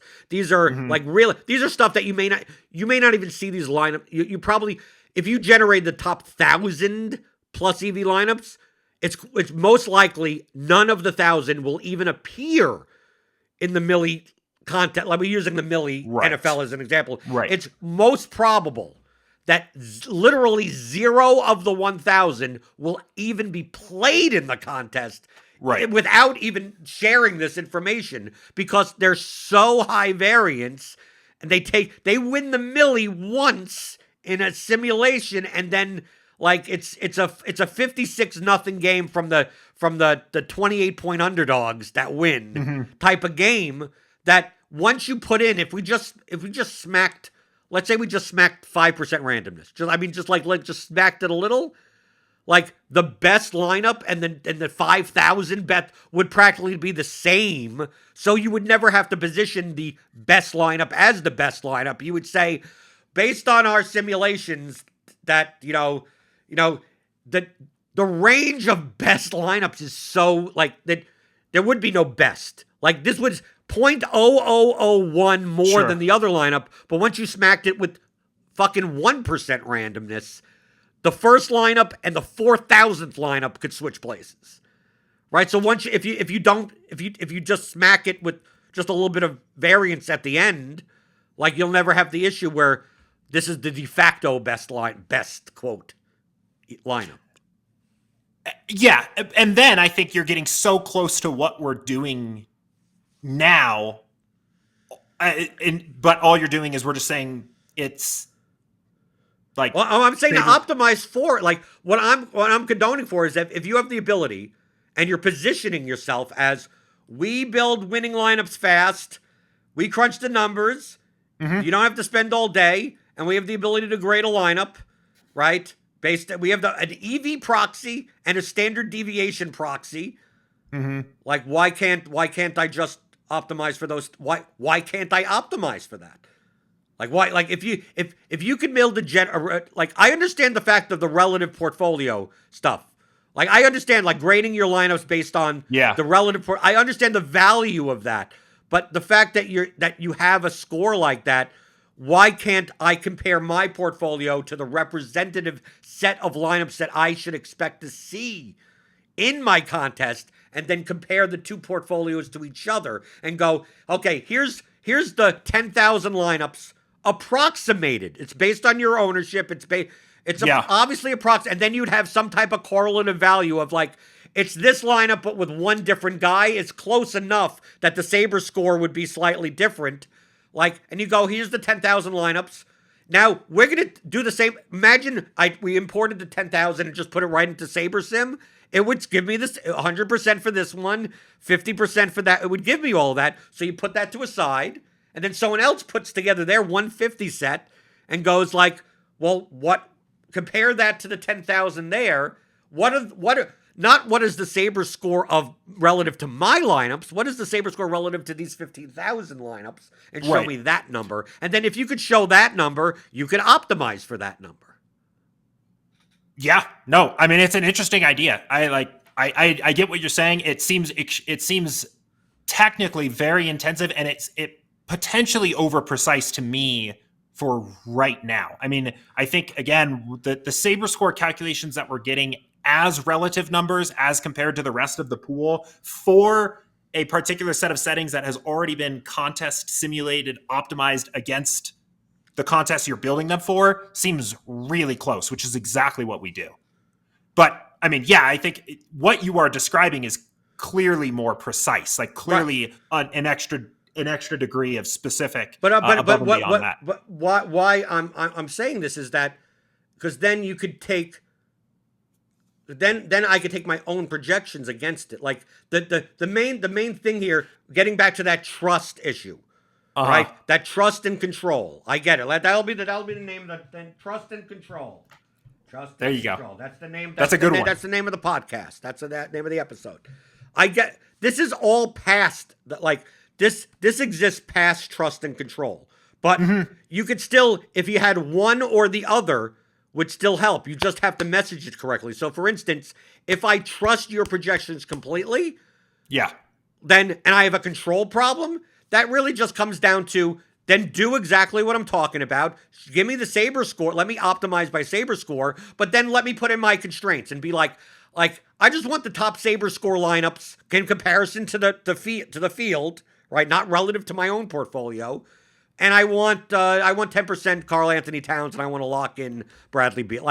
And let me have the control of my restraints of the subset of lineups that you're choosing from, and I'll have that control. But I trust your projection. I trust I trust the Saber score. And then if you have the other way around, of like I don't trust your projections, I don't trust your ownership, but I don't mind seeding control. I don't mind I don't need to even put in exposures or nothing like that. I'll just put in my projections and my ownership, and then you build a representative set, and then you tell me what the scores of the lineups are. And if I didn't want to have any type of diversity, and then I have a diversification setting, so it's like I'm not going off the reservation unless I want to. It's like, dude, you should be able to, for the first set of players, you'll still have the questions of what settings do I put in a little, but you'll at least be we're always going to protect you that your portfolio is not nutso or completely too low variance. And then for the control people, you're like, dude, I can build my lineups in like 42 seconds, right? Because it's like, I'm just going to upload my projections, set my risk, and then I could then also do different portfolio sets for different contests. Because then I could go, I'm building my 20 milli lineups, put in the milli settings, put in the risk profile, put in everything, go, give me 20 based on my projections on this, and go, here you go. And then I go, okay, I'm playing the what size contest? Oh, 20,000. Give me, and unless there's some reason for me to override some individual player's diversification or something, or some reason on this contest, in the single entry, I want to have a much riskier lineup because I'm changing the ownership so I could have more leverage. And it's just like, there's my single entry lineup, ding, done. I mean, like for someone like that, so it's like the two segments of people that you're looking to attract for SaberSim exists even when you only have just trust or just control. If you don't have either, then you don't get that customer anyway. You're done. If you have both, you're obviously going to get that customer. But I think with this type of methodology, and positioning, you could get both. You could get me as well as the people that ask me what magic settings to put in, because it accomplishes both at the same exact time. For the first group of people, they may. I don't need the diversification controls. Don't handhold me. I'm going to set in, and you're in the back end saying, we're going to make sure that we got you back, just in case, so you're not building really bad lineups. And then for me, I'm like, I don't want you to stop me from building lineups at all. I just want you to stop me from building a lineup set that is just so out of control or so high variance that I don't realize that what I'm building. And it's the best of both worlds. Yeah, it's interesting. I mean, I think the main thing there is quantifying the impact of what either the trust or control person are doing against the objective. Had you done nothing, this is what we would have given you. And I think that's kind of where it gets interesting. I mean, yeah, I think it's cool. The one thing you can do now, I mean, is you can still use SaberScore a bit in that way. And I recommend people do. I mean, you can almost test against yourself and see what you are giving up in that relative number when you make certain changes. It's just not necessarily absolute or objective. It's not compared against the entire whole. It's compared against the partial whole that from what you're working from.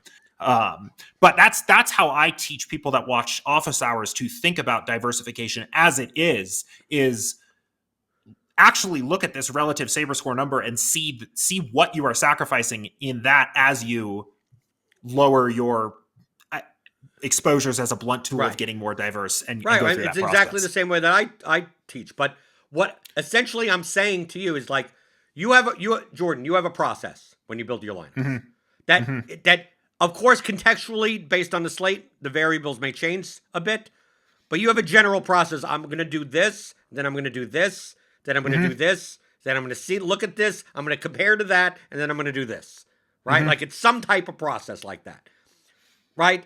It could be, my process could be, I'm going to build representative sets of lineups to see what other people are doing, adjust ownership, blah, blah, blah, blah.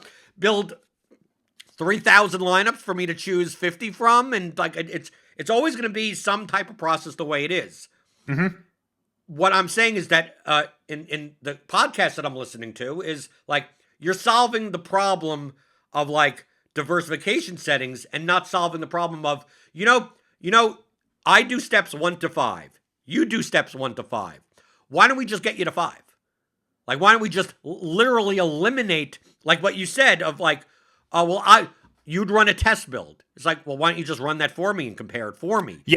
Like, why don't, like the exact things that you're looking at to make your decisions, why wouldn't you just incorporate that? Like, wouldn't that be the thing to solve, not what is the default settings to just, I know why you're doing the default settings, to make sure that if no one changed anything, this will do you the least harm. It's not the best, but it's at least the least harm. And I'm thinking more in terms of, if you know what the better process is, why don't you find a way to simulate that process for the user in the back end as it is, and then just hand off of the control of the subset of that result? Yeah, I think I think ultimately for me, there are things that you would there are things that you would encounter in a set of test builds, for example, that are not scientifically solvable Like what? necessarily. What the hell would that be? What would be in test builds that are what? What are we talking about? I mean, A glitch. I could. Yeah, you accidentally have a ceiling projection of 170 on a football player, and he's coming up. I think I get we're if getting it's back. an input error. We're getting back to the perfect model kind of thing again. I mean, the example you gave earlier, right? The Hendershot versus Ferguson situation, right? Unless you had a perfect sim that understood that that was somewhat binary and highly variant, that is a good example of like you applied some level there that would not even probably was not even implied in our game sims of that game, right? We probably assumed that both players were somewhat normally distributed around their mean outcome. You identified that that was more of a binary distribution between those two players. And yeah, but that's a projection accuracy. That comes down to the trust issue. I'm already saying that I'm uploading my own goddamn projection, so I don't give a fuck about that. Right? Yeah. I'm making the decision. Like, I don't mind you doing that process of like 1 to 5 for me. It would be, I could do it myself, but for the users that don't want to, that are coming from the other end of the spectrum, wouldn't that be so much more useful to them? It won't be as useful to me. For me, I could just go and go. Sure. I like you understand. You understand what I'm saying? It's like I may not need that, but shouldn't that be what you're solving? So you're not answering. Getting back to the very beginning, you're not answering magic settings questions. You're saying the settings are there as after, like, and you're like, I don't like what I'm seeing because of X opinion or XY bias, and then I'm going to change these so I get more or less of them, rather than try to figure out these defaults that, like, you shouldn't be leading with the settings and then showing lineups. You should be leading with the lineups and then going, do you not like this? Well, you have the option back here to kind of like change some of the settings. And admit it, I mean, that is a positioning issue on our end then, if that's how we've come across. And I mean, the other thing too, I think, so we released one Behind the Sims episode here, which was a discussion of that kind of marketing team.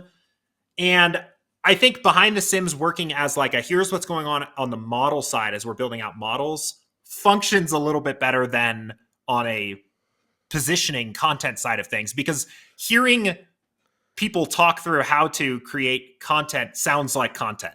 And like there are things that we talked about in that video that aren't necessarily, we had other people watch that and leave comments on YouTube and be like, okay, so I do this. And it's like, well, no, this was supposed to be you getting to see how we make the content, not the content. And I think we've run into a little bit of an issue with that particular episode, because it is definitely not our goal to give the impression that it's like, set your magic settings and then you win. The goal, but that's how it comes. But let me tell you, that's how it comes across. Yeah, and that's good. That's good for me to know. I mean, the test build, like going back to the test build here, would be for the control player to identify what they need to control. It's basically, let us save you a bit of time by knowing, so you can see what we're already doing for you, and then my control only has to be this much because you already did this for me. You're doing this already. Right. I don't think it's positioned well. I think the settings are positioned way higher than we'll take your hand off the wheel. We got you.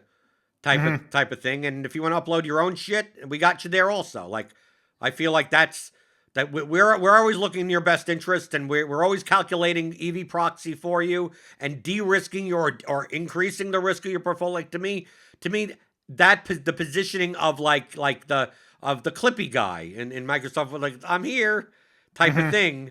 Like, we're helping you in the back, while other optimizers are just like, here's the tool, good luck. Good luck figuring out what, like, good luck. Like, unless you care that so much about mean projection, like, that's what this does. So you better know how to use it, because there's no instruction manual type of thing. Like, and then people go like, what are the magic settings? Like, I think that your content makes it even more about the magics. Like, I listen to Office Hours. Like, Jordan, you have to admit that, like, more than half of every episode is magic settings. I don't know if I would agree. I don't know if I would go that far. I mean, again, you're the one watching it, but I'm the one there. I mean, I get, no, because I only say that because I do a show similarly, and I know the people. Yeah. Like, I'm very good at reading people. And it's like what they're asking for. I'm not saying your explanations are bad. Your explanations are perfectly fine. I agree with like 99% of what you say. And I know that you're well-intentioned and you're trying to give an answer that is actionable rather than the correct answer, which is that's a very stupid fucking question. And you got to learn the concept of my response to that. The person is asking for magic settings and you're giving them an answer that makes them think that there are magic settings, and they will do those magic settings until they see that it doesn't work, right? And then come back and go, well, I did this for that. And then all you're saying to them is, well, on that slate, you wouldn't have done it that way. And then they go, well, then what do I do on this slate? What are the magic settings for this slate? And they get into this cycle. I get 50 emails a week.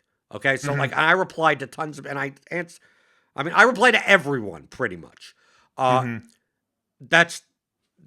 know these people. I know that's what you want there to be magic settings. I know. I wish there were magic settings too. I'm the same boat. I wish I could just plug in numbers and just make money, right? But it doesn't exist. So it's like the more that's why do you think I get so adamant about like stop focusing on the settings so you can focus on the lineups and then use the settings to like eliminate stuff. It's like oh well, you don't want to. Okay, well all these lineups are about equal, so why not just eliminate? Close your eyes. You don't want to play that guy. Okay, like then at least I'm highlighting the fact that there are no magic settings, and the more that trust me, I get what you're you know what I'm talking about. I know what you're talking about. And I also think there's a little bit of like a different, like, I think there's an argument to say someone comes in and says, what are the magic settings? You rip the Band-Aid off. You tell them there are no magic settings. You don't worry about that. Worry about this, do that. And I think that's one approach. I think there's also you can be nicer about it. There's a different way.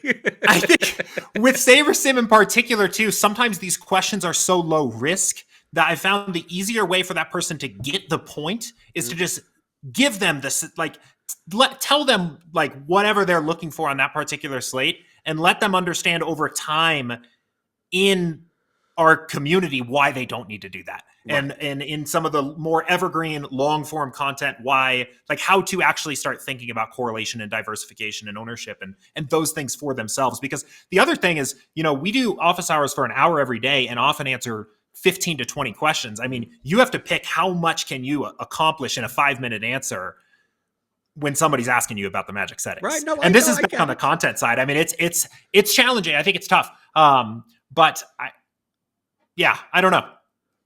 Right. No, I'm not saying that it's, oh, that's easy. You just do this. Like, no. Yeah. I have a tough time answering questions also. I mean, but at least I think the question and answers that we could both agree with that you should be answering on your show.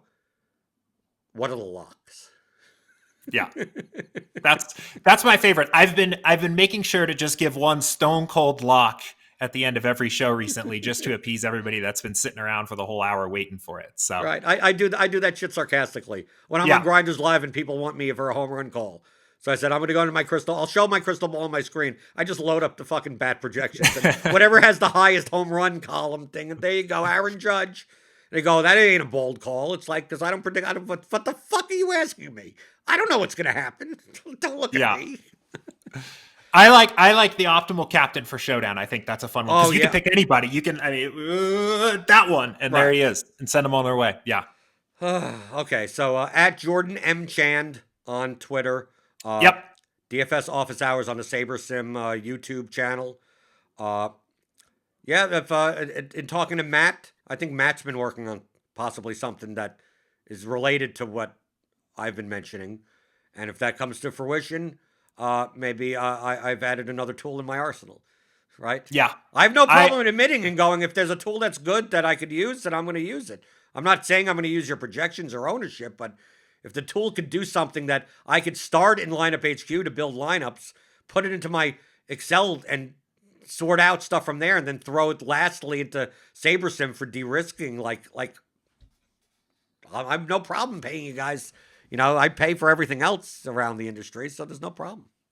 Yeah, and we are talking about these things on our end as well. So I'm looking forward to it. We'll see. I think I often have the habit of opening my mouth a little bit too much when it gets to this point. So we'll see what's coming down the pipeline. Is all I'll say. We'll see. I'll have to Yeah, see what exactly. comes up. Build some intrigue, build some excitement. Right. And of course, I'll see and I'll probably rip it to shreds for some. Yeah, I'll come back on and we can do another one of these and I have no problem. No, because at least you're trying to solve. At least you're trying to like. I enjoy listening because these are the problems and these are the things that I think about on a regular basis, and I think about it without having the programming experience to even attempt to solve them. I'm like going, I hope someone sees the things the same way that I see, so they could build a tool that I could use properly. Yeah, right. Okay, so SaberSim.com. Might as well, make sure. So there's a marketing message here. Use the promo code nothing, or I don't know. There's no promo code. No, right? I don't do it. People ask me if I have an affiliate link or something, like for Roto Trackers. Like I don't do any. I don't get paid commission on anything. Buy my course. If you want to support me, then buy the course, Theory of Daily Fantasy Sports, the advanced course with the Excel tools. You can find that at theoryofdfs.com.